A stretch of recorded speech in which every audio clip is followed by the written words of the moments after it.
The prayer you say in church didn't come from the Bible. The Lord's Prayer most Christians recite today is closer to a version found in a document most have never heard of, the Didache. That same document prescribed blessing the cup before the bread, banned the unbaptized from communion, and imposed a 2-day stay limit for traveling prophets.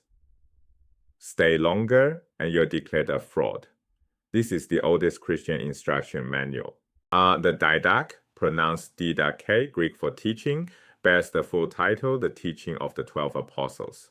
It dates to roughly 100 CE, making it contemporaneous with the letters of Ignatius. A Greek Orthodox bishop rediscovered it in an Istanbul monastery in 1873, after nearly 18 centuries of obscurity. The text draws on the Gospel of Matthew, the letter of James, and Hellenistic Jewish thought. Despite its title, the 12 Apostles didn't write it. Attributing texts to revered figures was common ancient practice. It conferred authority, not authorship. The Didache isn't theology or narrative.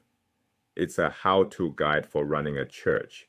The first thing the Didache standardizes is baptism, the ritual that made someone a Christian. Chapter 7 lays out a specific procedure. First, the candidate fasts for 1 to 2 days beforehand, and the person performing the baptism fasts too. Then, running water, a river or stream, what the text calls living water. If running water isn't available, still water works. Cold is preferred, but warm is acceptable. The baptizer speaks the Trinitarian formula in the name of the Father, and of the Son, and of the Holy Spirit. The candidate is fully immersed. Other early evidence adds more details. Baptisms sometimes performed at night, candidates baptized naked, then clothed in a white robe. This level of specificity matters. We're watching ritual become procedure. What was once improvised and varied is being written down step by step as a standard. Baptism wasn't the only practice being codified. The Didache also draws sharp lines between Christian and the Jewish identity. Chapter 8 calls certain people hypocrites, almost certainly referring to Jews, who fast on Mondays and Thursdays. Christians, the text instructs, must fast on Wednesdays and Fridays instead. Same spiritual discipline, different days. This is identity construction through calendar, defining who we are by distinguishing ourselves from who we're not. One of the simplest and most powerful tools any religious community can deploy.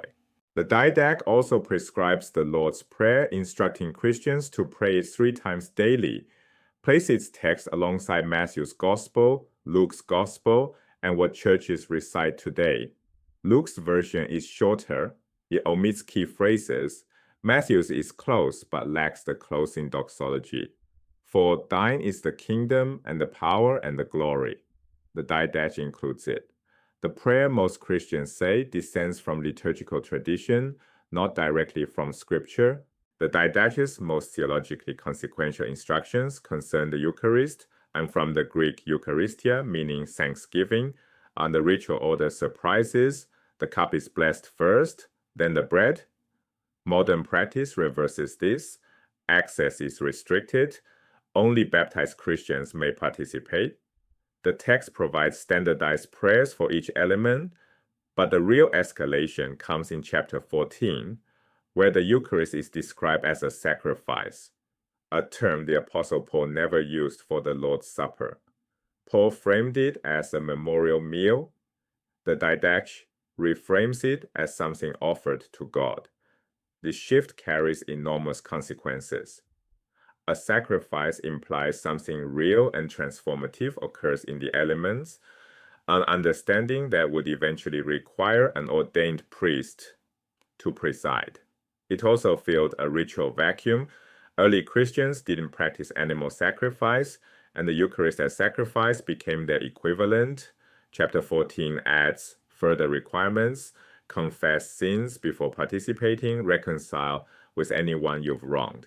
The meal is becoming liturgy. Standardizing rituals was one challenge. The Didache faced an even trickier problem. traveling prophets.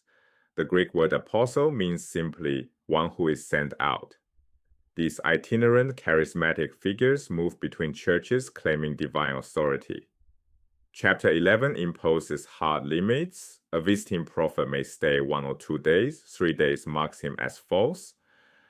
When departing, he may accept only enough food to reach the next town. Asking for money marks him as false. Claiming divine revelation to justify the request, false prophet, expel him. Prophecy by its nature resists institutional control. No one can schedule a divine message. The Didache is taming charisma with bureaucracy. These rules existed for practical reasons. Churches functioned as lodging networks across the ancient Mediterranean.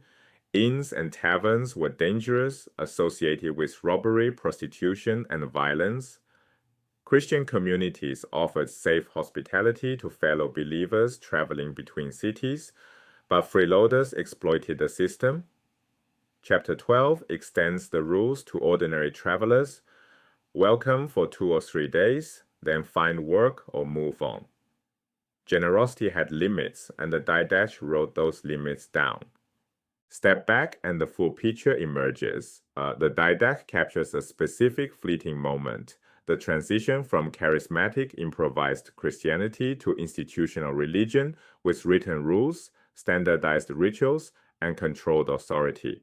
On one end, improvised worship, itinerant prophets, oral tradition, informal hospitality. On the other, written liturgy, prophet regulations, standardized prayers, ordained leaders, sacrificial theology. The Didache sits at a turning point around 100 CE. Every major development in later Christianity, liturgical uniformity, the sacrificial Eucharist, the tension between prophetic and priestly authority, baptism before communion, is already germinating here. 3 takeaways. First, worship was being standardized remarkably early.